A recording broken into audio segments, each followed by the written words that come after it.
transcription, recovery and scanning of ephemera, and video editing for this project. Big thanks to the comedians who've generously given of their time to talk to me. And again, thank you all for coming to today's Faculty Work in Progress to learn about one of my current projects, the New York City Latinx Comedy Project.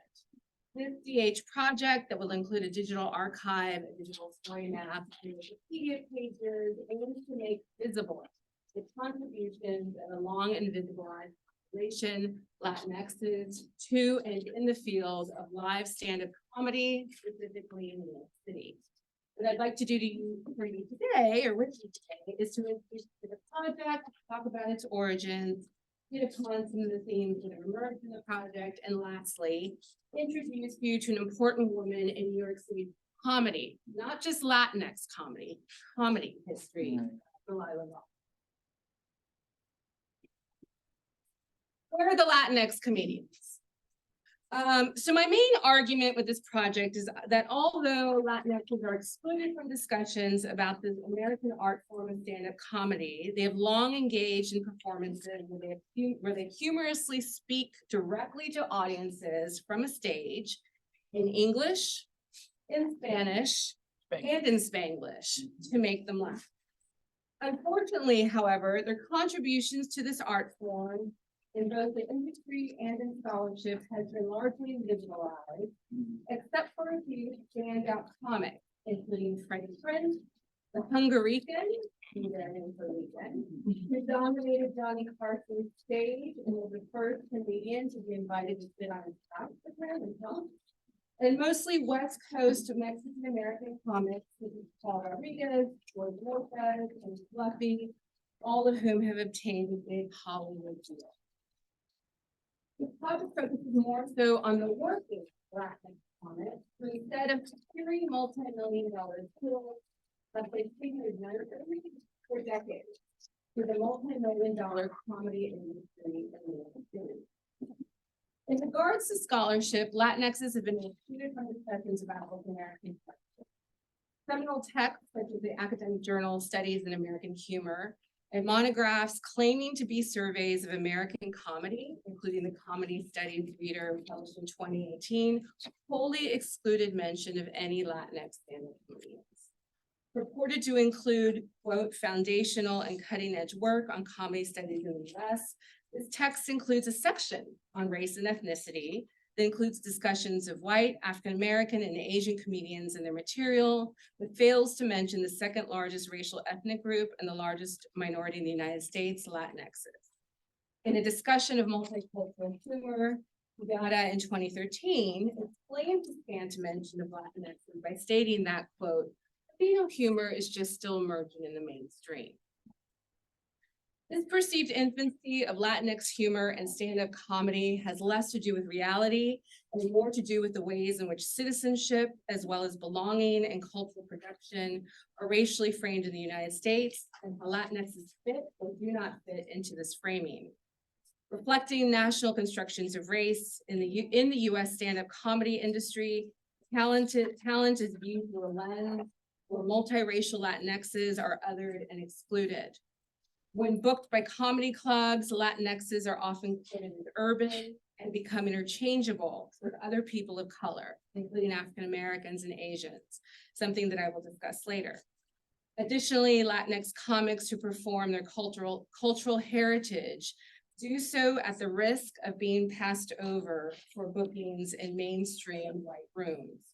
They must monitor their cultural heritage and are simply not viewed as fully American. According to acclaimed anthropologist Renato Rosaldo, this is attributed to the inverse relationship between cultural visibility and full citizenship. When one increases, the other decreases.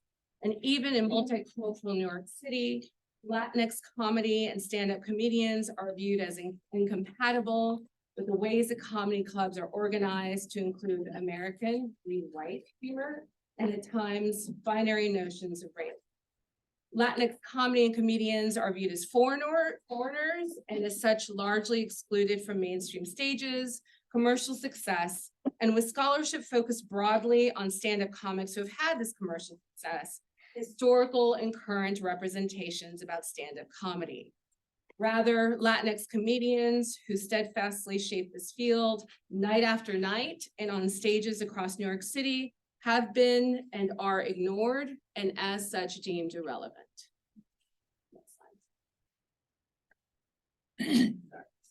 But Latinxes have contributed much to American and more specifically New York City stand-up comedy. A preliminary search in the Centro de Estudios Puertorriqueños digital archives revealed photos of mostly Puerto Rican comics and comedic actors who performed during the 1940s and 1950s at the venue formerly known as the Forum Theater. Renamed Teatro Puerto Rico in 1948, the South Bronx Music Hall showcased vaudeville performers from all over Latin America and attracted an audience largely of US citizen Puerto Ricans who arrived during the Great Migration, starting in the 1940s and cresting in the 1950s. Nestled in the farándula or show business were comedians who, although mostly doing caricatures and voices, they also did crowd work and acted as MCs who sprinkled in comedy to make people laugh. And in these photos, you see on the left, a marquee from Teatro Puerto Rico announcing Perín Vázquez Nicasio, along with other Puerto Rican performers. Born in 1921, Perín Vázquez Nicasio released several comedy albums of his own. And on the right, the comedian Pucho Fernandez is featured with a Puerto Rican and Mexican boxer. I'm still digging around to find out more about him, but my sources say that he's a Cuban Puerto Rican comedian who worked for New York City's WEVD, which began as a Yiddish radio station. On his Wikipedia page, he is tagged as a stand-up comedian. Fast forward 25 years, and we see Washington Heights, Upper Manhattan native and Hungarican Freddie Prinze mentioned in most discussions of famous New York and Latinx comics, but his comedy material is less discussed in lieu of his biography. His rapid rise to stardom after his 1973 appearance on The Tonight Show with Johnny Carson, his hit sitcom Chico and the Man, and his early death. Little is known about the New York City born and raised stand-up comics who preceded him, as well as followed him, but experienced less meteoric and or commercial success. For example, Liz Torres was also a regular on The Tonight Show with Johnny Carson and often performed with Bette Midler at the Improv, located in Hell's Kitchen in the mid-70s. Rick Aviles, we have a poster here of him, perhaps best known as a murderer in the critically acclaimed movie Ghost. He was a mainstay in New York City comedy clubs in the late 70s and the early 80s. Brooklyn-born and Emmy Award-winning stand-up comedian Mike Robles, who is considered one of the godfathers of Latino comedy, created the first national show featuring all U.S. Latino comedians, Que Locos, on Galavisión in the late 1990s. Bronx-born Angelo Lozada, a regular at Gotham Comedy Club in the 2000s, opened for Trevor Noah across the globe, and so on and so on. The project then aims to make visible what has been invisibilized and challenge the notion that Latinx stand-up comedy and comedians are just emerging in the mainstream. Rather, they have long held a claim to American and more specifically New York stand-up comedy. They've simply been rendered invisible. Next slide. So how did this project begin? I keep on hearing but I'm just a cheerleader, but I'm just an immigration scholar, right? How did I pivot? This project began in the throes of the pandemic in the winter of 2020. The New York City Latinx comedy community had lost two important members in the previous 12 months. Angelo Lozada, oftentimes referred to as the professor or the mayor in New York City Comedy Circle. In December 2019 to stomach cancer, and Kenny Ortega in December 2020 to COVID. Comics were still at home, mostly out of work, give or take an illegal or a Zoom show here and there, which they absolutely hated. I'm not going to talk about that here, but I have a lot about that. And they were grieving. In an attempt to honor Angelo Lozada and his legacy, I decided to embark on this project to document what he loved most, which was stand-up comedy, and the community he loved the most, his comic family. I began to reach out to Latinx comics one by one and ask them to share their stories about starting in stand-up and being Latinx comics in New York City. And I recorded them over Zoom, where we could speak safely. I recorded safely. Simultaneously, Nuyorican comic Sarah Contreras and I decided to write a piece for the Latinx news site, Latino Rebels, about the impact of the pandemic on the Latinx comedy community, which ran in January 21. By the time that COVID restrictions had lifted and comics were getting back to work in the summer of 21, I interviewed over 20 comics and then began to attend Latinx themed comedy shows and rooms to recruit more comedians. I continue to interview comics over Zoom and have currently interviewed or retrieved the interviews of nearly 50 comics. And I include retrieve because in the case of a couple of deceased comedians, I've been able to find the transcripts of an interview that had similar questions and been conducted in 1989. I've also conducted archival research in several New York City libraries and research centers, including Central. Next slide. And we're going to have this. So pull them out, please. So while I'm continuing to collect data, including ephemeral materials, I've begun the work of data analysis, and what I have found thus far places Latinx and mostly Puerto Rican comedians on stages doing some sort of combination of comedy and stand-up since the 1940s, as I aforementioned. In the absence of consistent stage time in the comedy cabarets and clubs of that time, like the Improv and Hell's Kitchen, mostly Puerto Rican funny men were found opening for salsa bands playing on the Cuchifrito circuit or the working class dance halls where salsa legends like Tito Puente and Machito were playing since the 1950s. In the case of stand-up comedian Izzy Sanabria, also known as Mr. Salsa, and the artist who created the iconic album covers for the Nuyorican salsa band Fania, he began performing stand-up in the late 1960s. Had to be an MC for local and international salsa bands. He would warm up the crowds at the Triton's Club, a South Bronx Latin music club where by the early 1960s, many of the biggest bands from Puerto Rico, Cuba, and the Dominican Republic had played. And later on, he was an MC at the Cheetah Club in Midtown Manhattan, where Fania recorded their iconic albums live from the Cheetah Club Volumes 1 and 2. In our interview, Freddie Prinze, and according to him, Freddie used some of his material during his sets at the Improv. Mostly an MC, by the 1990s, Izzy was headlining the New York Comedy Club. And so to get a sense of his bilingual humor, and I promise we're only playing at the part that's PG, I'm going to play a clip here where he is reimagining popular horror figures, American horror figures and monsters in Spanish. And I'm going to play it. Oh, come on, Isabel. No, that's the wrong clubs in The Manhattan. Dracula. They would do what I would call the segregation nights. Okay. They would have a specific Latino comedy night that the club itself would book. It wasn't like someone like me. Okay. Yeah, stop that one. We're giving away some of the future.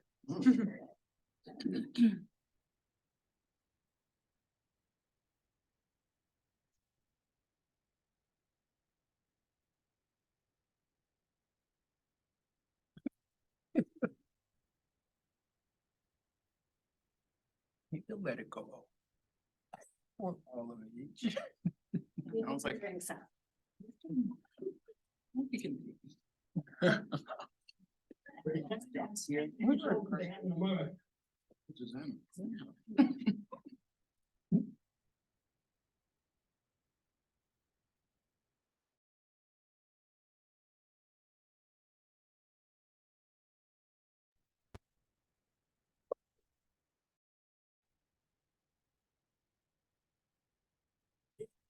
You know, that everybody speaks Spanish. It's okay, please hear it. Oh, you ever seen these old late night movies, black and white from the 30s, with Tyler Cosi, the Dracula, and Boris Karloff? You know, midnight, 12 o'clock midnight shows, and Boris Karloff was the host. And it's the Boris Karloff was Johnny. Bienvenidos, mis queridos amigos. And I'm all saying, and then the original last movie only goes. Going up to the convention. He gets there, his luggage is gone, oh, shit, where my New York City again? And there was some black at the top of the stairs, he goes, yeah, buddy. When you climb, figure out. Never. But that would be stupid. The movement is on the same time, correct? Okay, back to the slide. So yeah, he has a little bilingual humor in his set of New York Comedy Club, which I really think is funny.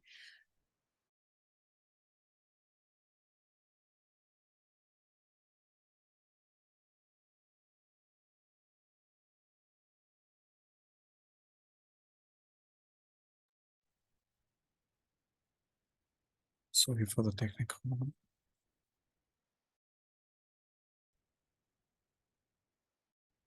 I'm gonna do like 2 more clips in.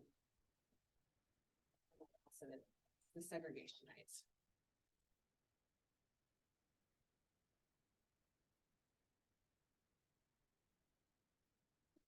Okay.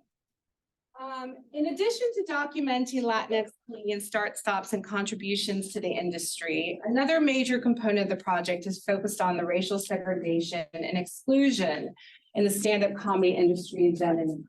While we could argue that it is improving, multiple comedians discuss the exclusion of Latinx comics from mainstream clubs and rooms, or if they performed, being largely relegated to monthly Latin nights, or as one common comic calls it, segregation nights. And of course, there are the obligatory comedy nights during Hispanic Heritage Month, as demonstrated by this poster of a show held in the world famous, but now closed Caroline's, formerly located in Times Square. The image on the left is of one of those Latin nights organized and hosted by comic Arnold Acevedo, who's here, in the mid-1990s. And I wanted to play 2 clips where he talks about these segregation nights. Let's see.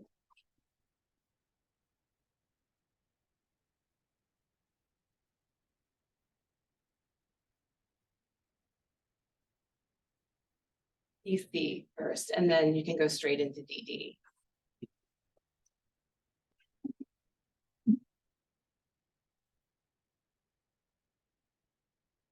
Comedy club owners and the promoters that book the major clubs in Manhattan, they would do, they would do what I would call the segregation nights, where they would have a specific Latino comedy night that the club itself would book. It wasn't like someone like me booking the show. They would use all the power and resources that they had to book, like the comic strip had their famous Latino comedy night, which I think was either once a month. And then the next one.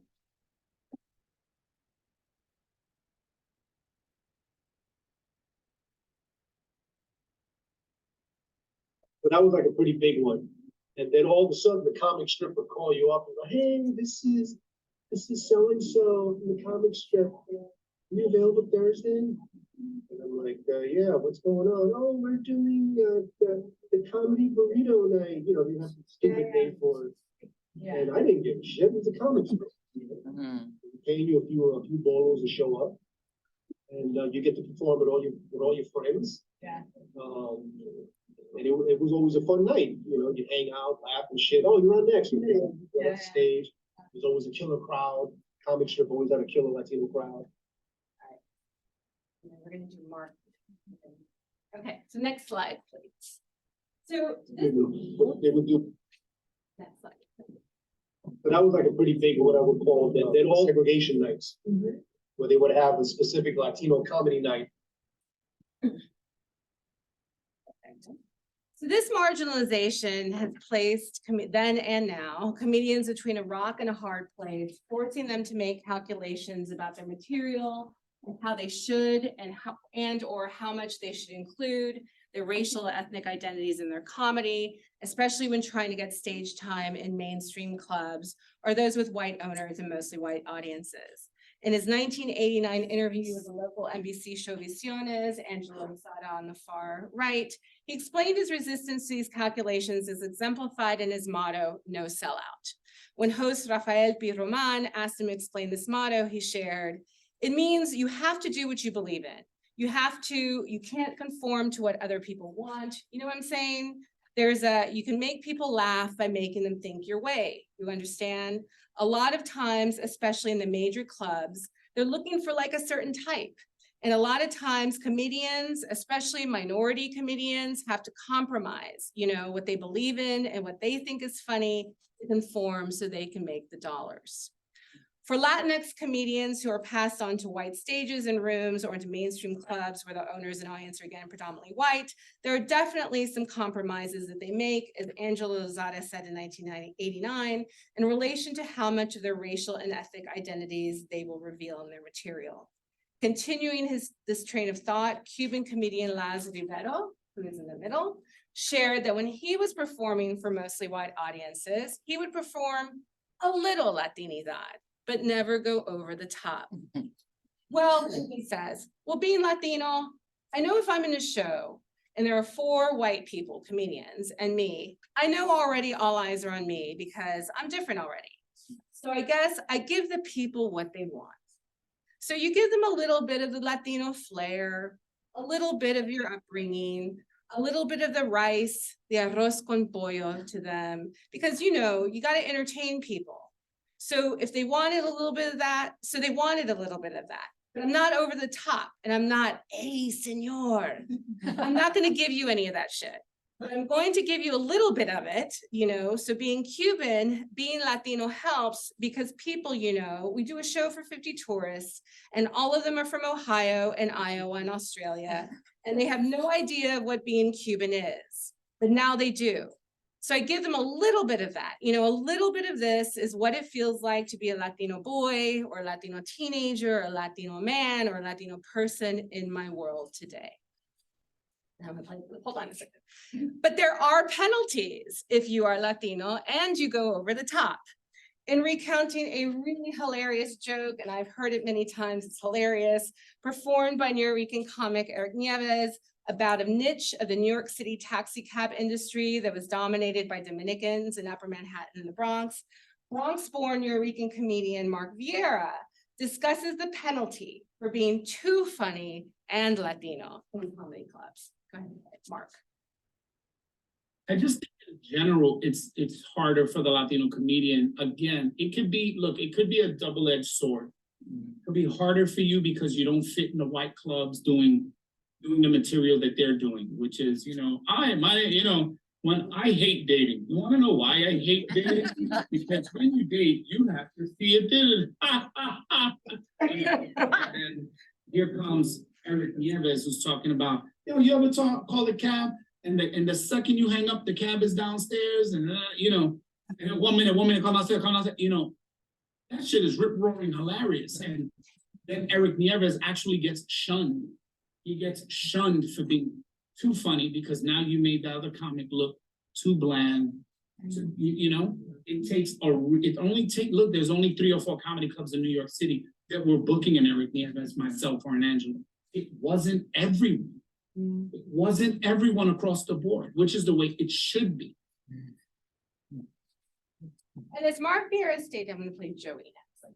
Okay, as Mark Vieira stated, not all of the comedy clubs were booking Latinx comics, and in the ones that were, they often only had room for one Latinx comic, the token Latinx comic, who probably was performing just the right amount of Latinidad. Numerous comics discuss this, describing themselves and others as being the house Latino, as well as a token. Here, veteran comic Joey Vega, who actually is an opener for Mark Anthony and goes and tours stadiums, discussing his experience at the comic strip in the late 1980s and early 90s when he tried to get his friend a regular spot on the strip's roster. Then in the 90s, I believe, you started seeing more Latino comedians. Everything gets commercialized. The club started to go, oh, is, you know, I remember them turning away a couple of Latino comedians because they would say, well, we already have Joey Vega. You know, which to me was, you know, it was, you also have, you know, 18 Jewish comedians and you know, 5 Irish comedians, and, you know, why only one Latino comedian? And I heard this, and I have a friend, JJ Ramirez, and I took him to the comic strip, you know, And I had him audition for the owner, who's Richard Tinkin. And the co-owner, the other owner said, well, we already have, a Latino comedian. Now, this guy was really an idiot. He's passed on and he's really an idiot because he was basically a lawyer and he was just co-owner, but just in name. So he says, well, we already have a Latino comedian, Joey Vega. Well, I happened to walk in like an hour later. And I walked up to the podium where, we would just greet the guy there, and it was him. And he says to me, hi, how you doing? You want to come in? And I went, yeah, I'm a comedian. He goes, oh, what's your name? I'm like, I'm Joey Vega. He goes, oh, okay. So this guy didn't even know who I was, but yet he was already saying, well, we already have a Latino comedian. So there's only room for one. Next slide. It is up for debate that things have changed much in the last 35, 40 years. Continuing his earlier train of thought about being the only Latino in the lineup, Laz Rivero brought up the 5-1 rule with me and the racial double standards that continue to exist in comedy clubs. He not only sent me this image that another comedian had made to illustrate this point, but he shared. If you look at the lineup of Stand Up New York, okay, take a look at that. I'm going to send you something as well. Somebody brought it up. They follow the 5-to-1 formula to a T, and it's embarrassing. Yeah, because you're doing a show with 2 white guys, 1 white girl, a white host, and here I am, the Latino comedian. Feels weird, man. It feels like the 60s. Why aren't there more of us here? And when there's more of us, it's a Latino show. It's not a regular comedy show, and I'm tired of that shit. It's a comedy show. Who cares if there are 5 Latinos? It's a comedy show. It's not a niche show. We're not a niche group of people. We're people. We speak the language. I mean, I've done 1 show in Spanish my whole life. Every time I say that I'm a comedian, Isabel, you know what people ask me? Oh, do you do it in Spanish? I'm like, no, man, we're in America. I do it in English. Next. Amidst this exclusion, Latinx comics often decided and still decide to not even try to get past at the Manhattan clubs and to produce their own shows and create not only their own rooms, but their own communities. When asked about this, veteran Mexican-American comic Peaches Rodriguez, also a well-known B-girl in New York City's breakdancing community in the late 80s, who was featured in the 1984 film Beat Street, shared not only this quote with me, we create our space because we're not welcome, but that she was seeing more and more that Latinxs were producing their own shows in Latinx-owned restaurants that double as live entertainment venues away from Manhattan, aka the city, and instead located in neighborhoods where more Latinxs live and in some cases are the majority or approaching it.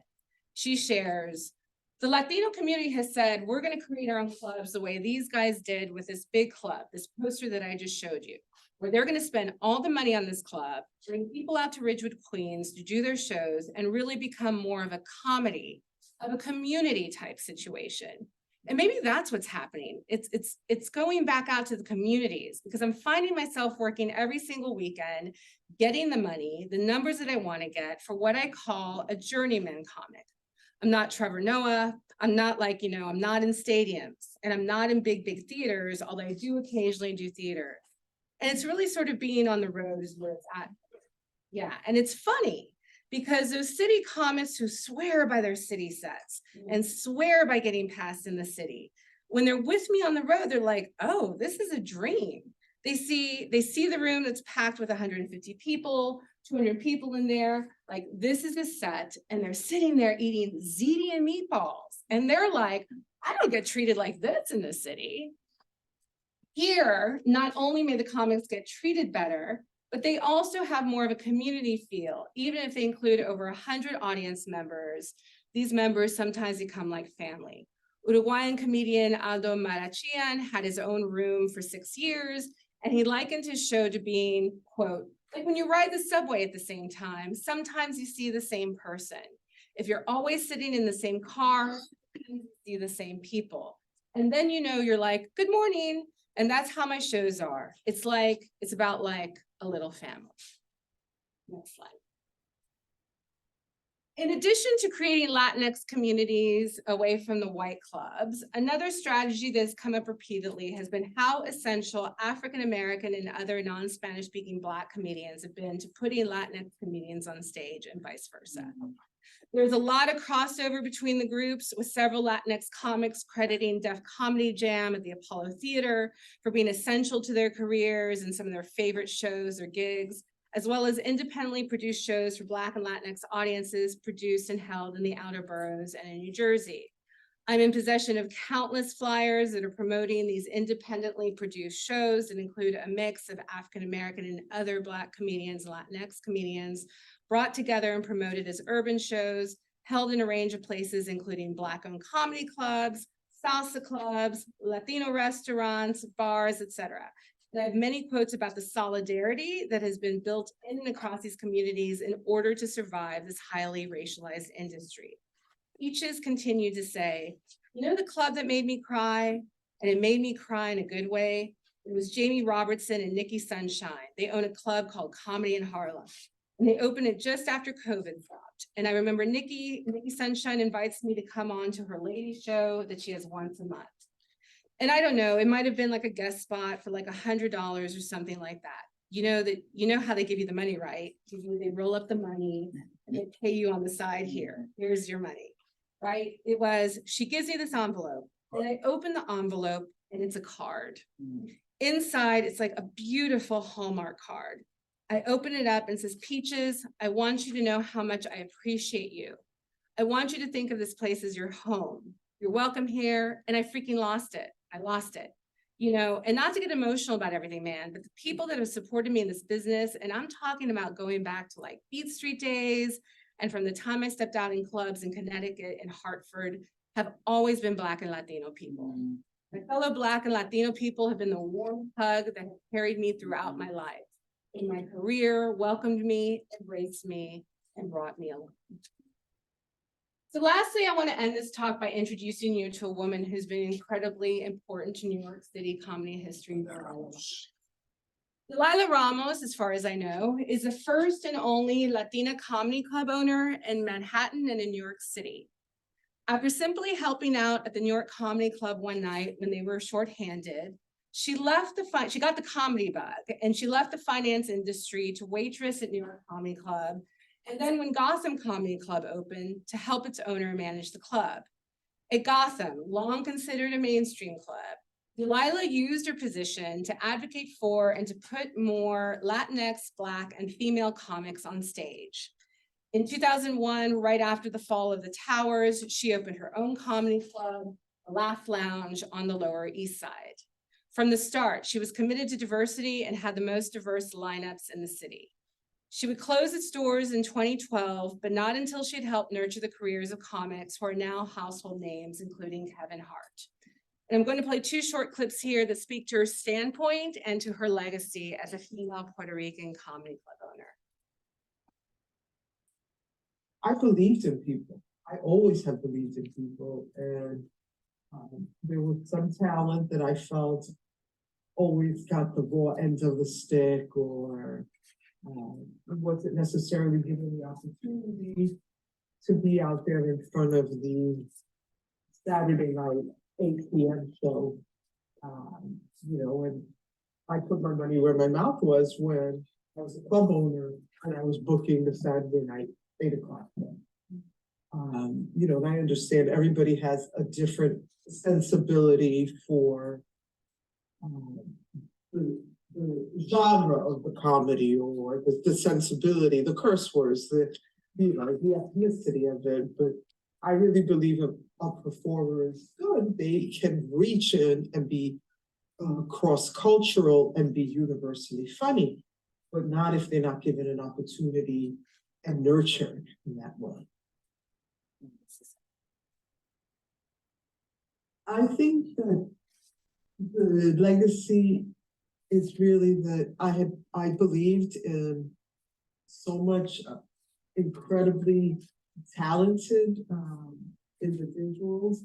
I believed in them when they were young and fledgling, and I gave them stage time and a way for them to develop their voices. I would like to believe that my legacy has been to encourage more minorities and ethnic people to continue to thrive and to pursue their passion of comedy and to come up with creative ways of getting more of what they want. And that's the project, y'all. You can follow the project on Instagram, Facebook, Twitter, look for updates. I am knee deep in figuring out all of this, but it's really good stuff, I think. So follow us on social media. And thank you all. Thank you.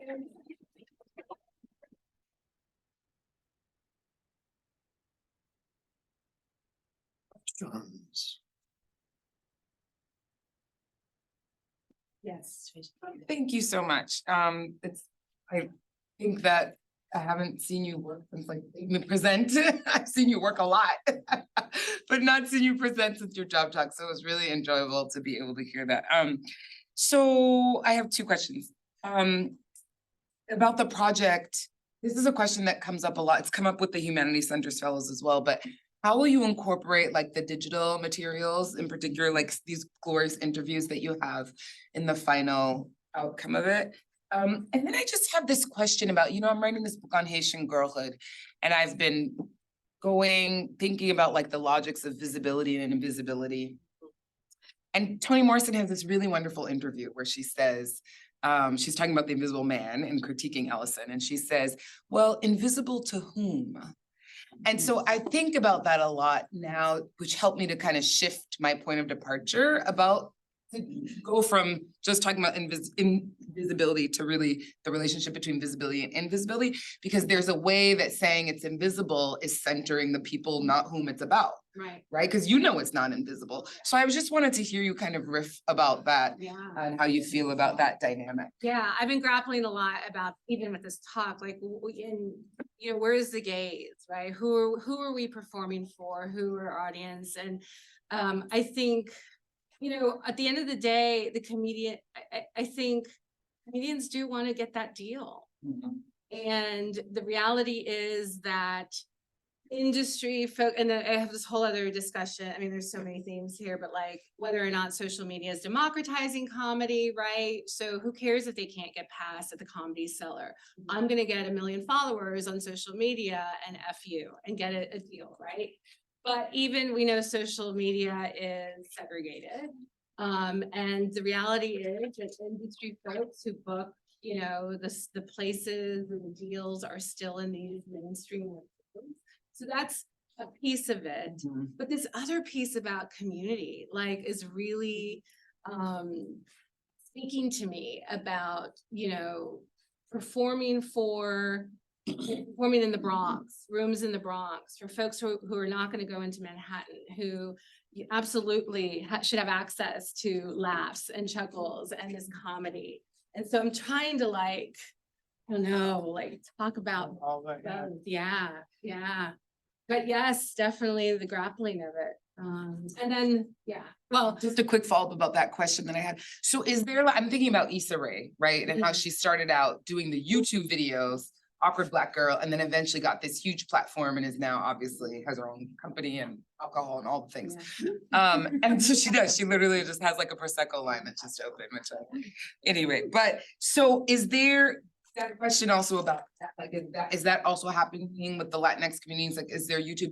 And then generationally, what are some of the trends and differences that you see? Yeah, so I'm going to interview a guy who I wanted to interview for a while, but that, I used to be running around the second floor, so I haven't gotten to him. But I saw a headline, and I'm going to paraphrase it. It's like something like, to be a successful comedian, you have to be online. And I mean, and if you tell that to the OG comedians, they're like they are not, like, that's not a real comedian, right? I mean, there's a lot of that sort of. There's a generational.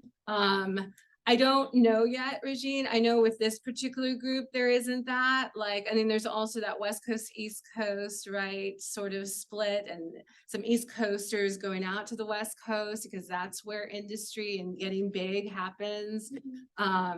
So I don't see it with this group yet. I haven't really thought about it. And in terms of the digital stuff, so creating, I'm in talks right now, I can't say with whom, but they are interested in housing a digital archive of these interviews.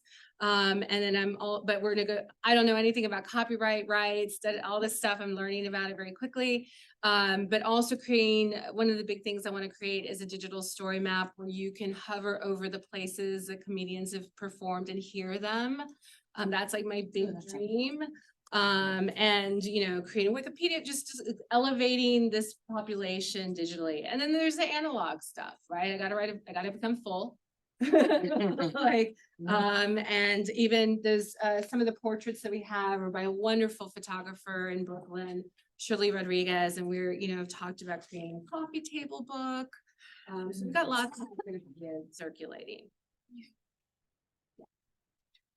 Thank you. That was so interesting. And I was wondering, for those of us not immediately in it, if we could take a step back and talk a little bit about how comedy, like you just said something about, the people who aren't coming into Manhattan, they should have a chance to have like laughs and chuckles too, which I think maybe points a little bit way into my question, but I'm sort of wondering like, why is comedy important? Like why the genre itself?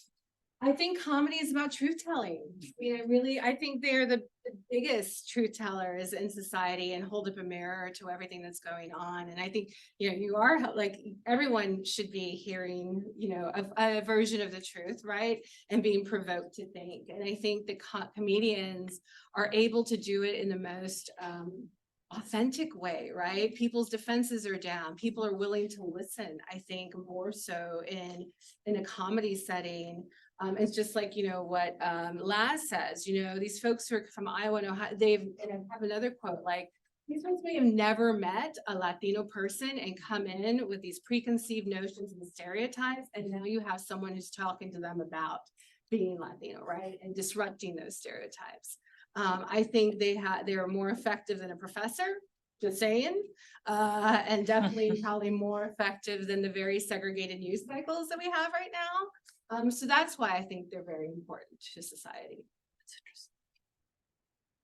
It's funny when you said disrupting stereotypes. The question I was formulating or reproducing was about reproducing stereotypes, and that and of course Freud gives us many truths are said in jest, and I think that's clearly comedy is about truth telling, but it's not always. And I'm also thinking about, the Jewish Women's Archive has a project on Jewish women comedians, and there's a film, Making Trouble, that whole list of Fanny Brice and Molly Picon, but some of these stereotypes of Jewish women, like the Jewish mother and the materialistic princess, and like the comedians really like, I rattle those jokes off in my classes because it really says something about not what I think is necessarily true, but about what our culture, thinks. And so that was my question about. Yeah, and you're right, Lori. And that's, I don't delve too much into analyzing the material. There is some angles of it I am, but you're absolutely right. But what's interesting is even within the community, there is a discussion about that and criticism about which comedians are reproducing these very base stereotypes. And in the Latino community, several comedians talked about, I'm not the chancla throwing comedian, like really reproducing silly stereotypes that are not critical, that aren't critical. And some comedians distance themselves from that, right? But I think, in community, I think that you have that range and that diversity.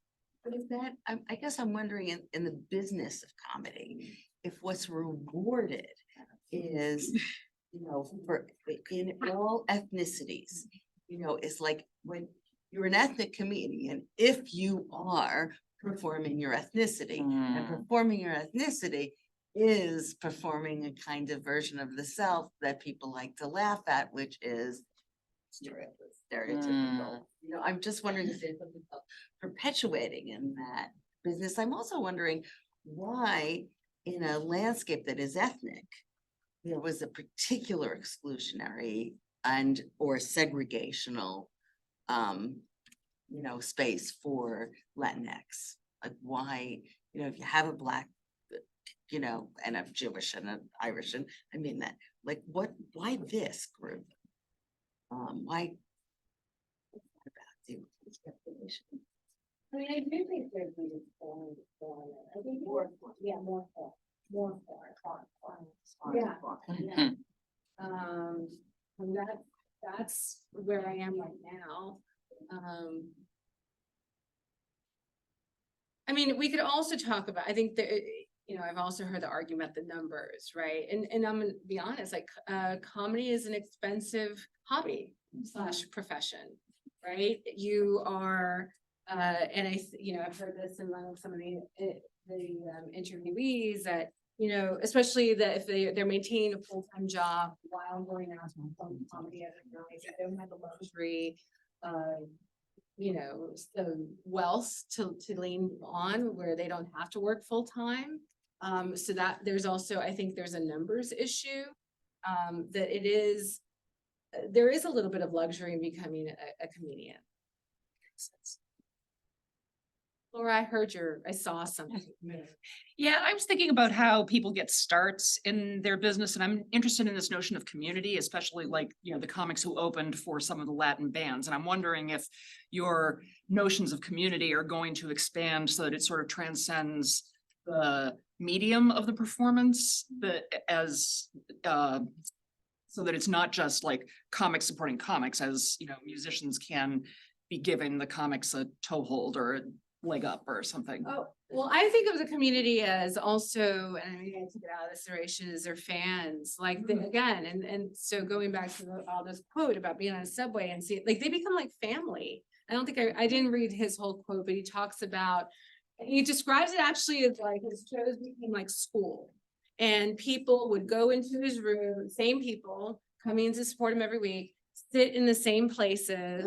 One fan reached out and said, "Oh, I can't go because I don't have anyone to go with." And he was like, "But everybody." Like, and people start going to each other's weddings, especially now on social media or following, and so that's how I'm thinking. I mean, I think of the comedic community, but I also think about the fan bases and there's as I envision this as more and more as a book, like a section about audiences, and sort of those dynamics. Yeah, Victoria. Do you think that Latinx individuals get the same familial support as like other groups with this kind of career trajectory? I know the women don't. I mean, the women have specifically talked about not being supported by their families in becoming comedians. That's an interesting question. I don't think I've really, I mean, you have suffering spouses that are supporting, their work, but in terms of like parents or so forth, I don't know.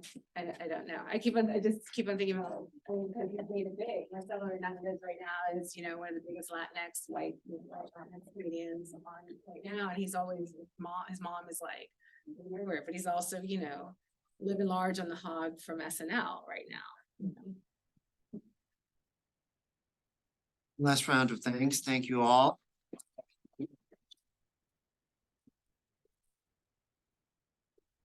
Please take sandwiches, salad, drinks.